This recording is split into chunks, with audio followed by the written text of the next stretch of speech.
大家好，我是北元，欢迎来到恶魔果实解说系列。在我们的节目，超人系恶魔果实被分为5个种类，目前为止已经说完了其中的4种，分别是强化型、创造型、融合型，还有影响型。新观众们如果想了解前面的内容，可以回看我们过去的视频。本期的融合型合集，除了给动作配置音效以外，还加入了一名大家非常熟悉的能力者。那么废话不多说，直接进入正题。看过之前节目的朋友们都会知道，前2个大类别分别是创造型和强化型，放在一起会发现一点共性，这2种能力使用起来全部都是靠自己，而最后2种正好相反，他们对身外之物的影响有着不可一世的分量，而在他们夹缝中生存的正是创造型之后承上启下的第3种超人系融合型。这类能力者数量非常稀少，差不多也就10个人出头，看起来每种超人系的元素都混合了不少，给人整体的感觉乱七八糟，但只要认真观察便不难发现，他们有一最明显的共同特点，就是将外界事物融合并为己所用。稀少的融合型可以被分为5个小分支，那么就来看看每个分支都有哪些我们再熟悉不过的能力吧。第1个分支的能力者最为直截了当，能力是通过某种特定的方式直接吸收某种物质，最早出现是在慈古王国，一个张着血盆大口见什么都得咬一口的怪人，差点就把梅丽好吃了。此人正是本国的暴君瓦波尔，吞果实让他胃口大开，无论是多离谱多坚硬的东西都能顺滑的吞咽下去，生存能力堪称一流。而比这点更关键的是吞食之后的效果，瓦波尔的身体可以根据吃的东西进行改造，从而获得更强的战斗能力。比如吃下大炮就长出大炮，吃下自己就变化成更方便行动的身体。另外，不管是物体还是生物，只要吞进肚子里融合一遍，就会吐出一个崭新的合成物。从吸收到融合，再到运用上的反馈，吞食人算是这一分支最标准的典型。第2个能力和他朝相辉映，一个是吃，一个是喝。可要说到实力，或许瓦波尔吃上1年的东西都没法和他相提并论。夏洛特·斯穆吉是 Big Mom 的第14女，至今为止全程酱油。然而超9亿的赏金依然让他位居将星的第2把交椅。渣渣果实能力和沙沙果实有些相似，斯穆吉可以从一切带有水分的地方汲取养分，如果目标是活生生的物体，它会像拧抹布一样把对手榨干，所以一旦被斯穆吉摸到，基本等于完蛋。在榨汁的过程中，脱水人会挤出一种奇怪的果汁，口味各不相同，但从很多人的期待来看，味道应该还是很不错的。除了榨汁以外，在战斗方面，斯穆吉能把吸收的水分全部存储在体内，吸得越多变得越大，需要攻击的时候还能把所有水分一口气全打出去，形成一道威力骇人的水波斩，能吸收，能强化，能输出，非常厉害。最后总结一下这个分支，他们通常需要充沛的物资才方便能力发动，实在没吃没喝的话，对自己使用也是没问题的。目前以弱一强，吸收融合的特点让他们间接具备了变形强化和输出创造2种才能。要不是瓦尔波自己太弱，吞果实肯定和榨果实一样强势，不然就凭他那2下子，想想也没法从道尔顿手里占到便宜。说到第2个分支，吸收强化这点和上一个能力差不太多，但功能更像一张记忆卡。能力是将一种抽象的东西存储在体内，然后再以各自的形式呈现出来。第1位能力者是草帽一伙的好朋友本萨姆，别名冯克雷，在巴洛克工作社当差时与路飞他们邂逅。能力是通过触碰别人的身体，把形形色色的样貌、身形和声音完美且永久地复刻在自己身上。想变形的时候，只需要右手轻轻拍下侧脸，然后再用左手复原。虽然不确定能不能变成巨人，但至少麦哲伦这种庞然大物模仿起来都没任何压力，加上对样貌的储存没有限量，耍起阴谋诡计让人根本辨不清真假。然而提起战斗力，他和寂静果实一样令人堪忧。冯克雷所擅长的芭蕾拳法很难适应变形以后的身体，尤其是九尾狐的出现，更是让模仿人的地位雪上加霜。下一个能力就强上了不少，在2年前对付和平主义者的时候，便已经展露出极强的作战能力。乌鲁基是罪恶世代的一员，在他还是超新星的阶段，曾经当过赏金的垫底，而在打败将青的消息一出炉，他的地位就产生了翻天覆地的变化。果实目前还没有公布名字，姑且称作丑丑果实。原理很明显，乌鲁基的身体好比一台专门记仇的机器，在承受伤害的过程中，他不断积累仇恨值，从而使肌肉爆棚，体型变大，破坏力跃升数倍。当然，能力者必须足够抗打，所以对身材异常威猛的乌鲁基来说相当般配。归纳第2个分支的2种能力，它们不像前一个分支，并非有灵有整的食物，因此那些被吸收的抽象食物，它们的性质十分重要，既有模仿果实这种战斗上的鸡肋，也有瞅瞅果实这样的猛男宝藏。第3个分支和前2个类似，但融合的更为彻底，能力是通过稀奇古怪的方式直接跟别人合体。只可惜这么有意思的能力，居然就给了2名无关紧要的龙套角色。第一人是来自伟大航路的杀手凡克兄弟，兄长凯利身材矮小，但性情极为残暴，与彪悍却温顺到不想战斗的波比产生鲜明对比。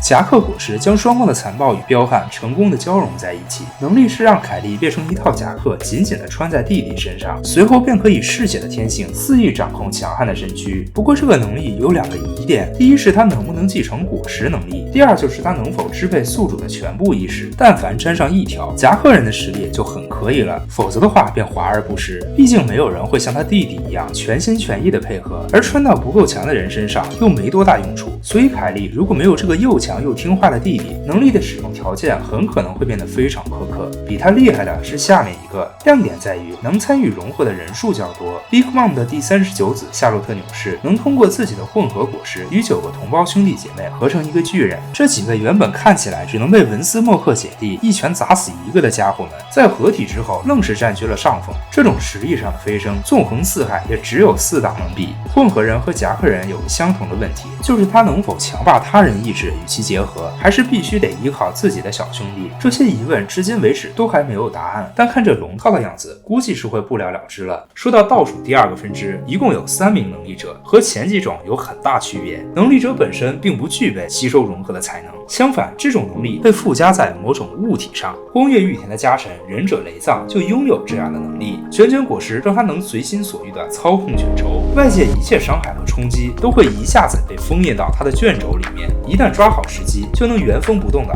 还给对手。形容起来简简单单4个字：借力打力。目前来看，卷轴的容量深不见底，赤选的岩浆、黄源的光波、轻质的冰块，遇上卷轴人，没准全都会被他封印进去。唯一有效的应对方式，估计也就是肉搏。总体来说比较赖皮。比起雷藏，第2人能力更复杂一些。Big Mom 的第8女夏洛特布雷是静静果实能力者，她所掌控的镜子共享着一个虚幻空间，布雷便是连通现实世界和镜子空间的中间人，整座蛋糕岛都布满她的天罗地网。布雷身体就像把钥匙，和她在一起便能在现实与虚幻之间自由穿梭。透过镜子可以看到对面的一切光景，所以无论是赶路还是搜集情报都很有用处。另外，镜人手中的镜子具备2种非常棘手的功能，一是反弹各种攻击效果，二是通过镜子把别人的样貌折射到其他物体上面。简短说明，就是一个能给自己和别人一起变形的模仿果实。穿越、反打、模仿3种功能一气呵成，全都汇集在布雷的镜子上。毫无疑问，这颗果实真心很强。说到这一分支的最后一人，什么安徒生格林童话，被他手握一本，应该都能美梦成真。夏洛特蒙多尔是 Big Mom 的第18子，一副恶魔小手的晦气脸，能力却很斯文，因为吃下输出果实，能够自由地控制书籍，由此得名文书官。书籍人可以让书中世界与现实强行互动，书中的规则铁打不破。路飞身为橡胶人，连胳膊都快扯断了，也挣不开蒙多尔一颗小小的钉子。为了伺候收集生物标本的母亲，蒙多尔用能力把各种活体标本囚禁在书里，积累成了一座图书馆。这种能力具备强大的幻术效果，会让人沉浸在书的世界无法自拔，以至于对自己身处的险境毫不知情，任人宰割。打破困境有一个方法，就是冒着烈火焚身的风险把书烧了。虽然蒙多尔主动出击的作战能力很难体现出来，但从他对外联络、建设监狱的功劳来看，应用还是非常广泛的。总结3个人的能力，他们各自具备从一种物质开辟空间的功能，能力将现实与虚幻世界融为一体，完全不亚于那些本体就享有融合特性的能力者。第5个分支更上一层楼，甚至可以说是融合型的巅峰。他们以四海为家，融合目标遍布天下，能力是从中抽取一种力量，并分配给周围一切事物，产生不可思议的效果。这一分支目前一共3名能力者，第1人是恐怖3维帆船的主人，曾经的王下七武海月光莫利亚，草帽一伙在他手上吃了不少苦头，整座岛屿大小 BOSS 全都是他影影果实的一份子，拥有极强的统帅能力。对于一般人，影子是再平凡不过的物质，但对于影子支配者来说，这便是他分配力量的核心媒介。被莫利亚处理过的影子会继承主人的性格和行为特征，把它们放在尸体里面，就会像具僵尸一样活动起来。影子越强，容器也就越强。只要被授权的领头人发号施令，容器就会无条件的服从。所以莫利亚身上配着一把剪刀，目的便是剪掉别人的影子，为己所用。如果影子被抽走，会瞬间昏迷。这个阶段，莫利亚要是起了杀心，对方是没有抵抗力的。不过一旦影子的主人死亡，费半天劲搞活的僵尸也会跟着断气，所以莫利亚才不会大开杀戒。被抽走影子的人不能被镜面反射，而且惧怕阳光，身体会被晒得灰飞烟灭，从此只能在黑暗中生活。他们的僵尸虽然不能继承任何果实能力，但莫利亚可以通过改变影子的形状，纵使僵尸变形，来实现一部分僵尸能力者的战斗习惯。像路飞的橡胶果实、巴法罗的转转果实，这些变形能力应该都是莫利亚的最爱。另外，僵尸强大的重点还不光是继承战斗模式，最主要他们死不了，唯一的对策就是把盐分塞进嘴里，再把影子逼出来。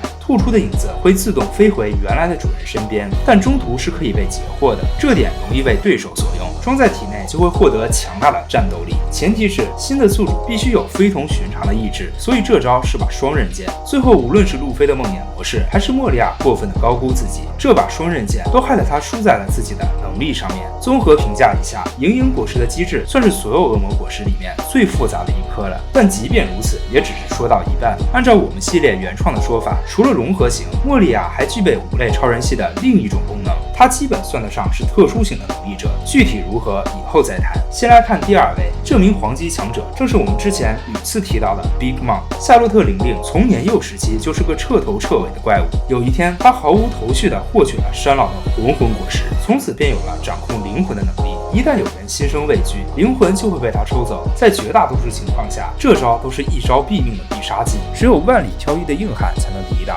Big Mom 的摄魂过程有点像莫利亚剪影子，但它可以按量抽取，被抽走的灵魂越多，所剩的寿命就越短。这些灵魂可以用来分配。莫利亚是用别人的影子来建设他的僵尸大军，而 Big Mom 是通过抽取的灵魂来构建他的童话世界。被分配到灵魂的物质会显露人性，变成童话中那些会说话的物体。霍米兹是他们的名字，这些家伙对 Big Mom 言听计从。一旦把灵魂分配到烈焰、雷云和巨浪上面，这些自然界中最恐怖的元素就会成为他的帮手。所以灵魂操控人完全可以看作是一堆自然系大佬的混合体，除了不能变身强化肉体以外，各方各面都非常变态。被娜美侧粉的宙斯是唯一敢于反抗主人的 bug， 可见这一分支最大的短板就是能力会被他人利用。不过分配力量的融合方式赋予他们一支强大的军队，光是手下一个兵就够对手喝上一壶的。至于最后一位能力者，虽然没展现和前2人媲美的战斗能力，但在力量的分配方面与他母亲几乎完全一致。夏洛特·布林是 Big Mom 的35女，拥有3眼族的血脉和记忆果实能力，手中可以放射一种光丝，辐射到对手的话会对他们的记忆产生影响，造成有效的干扰作用。严格意义来说，通过光线释放魔法这点，把布林归类到创造型的魔法师行列也未尝不可。但他真正的力量并不在这里。